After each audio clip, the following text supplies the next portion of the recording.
I'm going to go this way. We'll look at the big picture weather pattern and how things are going to evolve over the course of the next few days. And really the big change is that the heat dome is going to lose its influence over the Bay Area. There's a little ripple in the atmosphere that is just off the coast. That is going to drift close enough to us not to directly impact how it feels outside on a hour by hour basis, but it's just generally going to nudge that heat dome farther away. So gradually we do cool off day by day. And by the end of the week, we're back to near average temperatures, maybe even a degree or two below average by the time we hit Labor Day weekend. Let's take a look at where we stand right now. And there is some fog that's been streaming through the Golden Gate. That has been trying to make its way across the bay, but it is just that narrow little finger of fog right now. It hasn't made its way farther inland at all. Lots of sunshine over San Jose. Current temperatures are running in the 80s and 90s for most of us. 77 degrees in San Jose after we did graze 80 degrees in the city. Still low 80s in Oakland with inland temperatures in the 90s, 94 in San Jose, 97 degrees. The hot spots in Livermore and in Concord.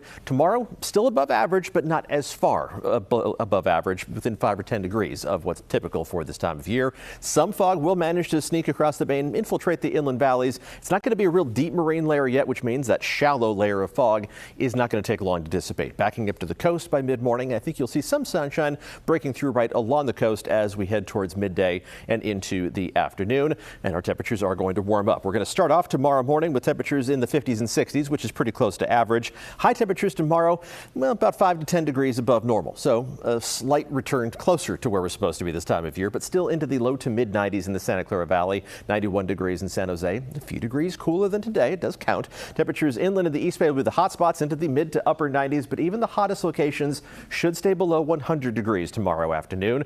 87 degrees for Fremont, 90 in Redwood City. Temperatures back to the 70s in both San Francisco and Oakland. I don't think either community is going to hit 80 degrees, with temperatures in the North Bay not quite as hot as other inland parts of the Bay Area because you're going to have a little bit more of that fog. It'll take just a little longer to dissipate, and that's going to slow down your warm up, but still a few degrees above what's normal for this time of year. If you think we're done with the temperature roller coaster, though, once our temperatures return to near average by the end of this week, think again. Here's the 10-day temperature outlook for San Francisco, and we hover near those average highs over the weekend and even for Labor Day itself on Monday, but another spike in temperatures is on the way by Tuesday, Wednesday, Thursday, and Friday of next week. So that abbreviated work week does look like it's going to be a warm one and even a hot one farther inland. San Jose likely to return to the low to mid 90s after a pleasant Labor Day weekend.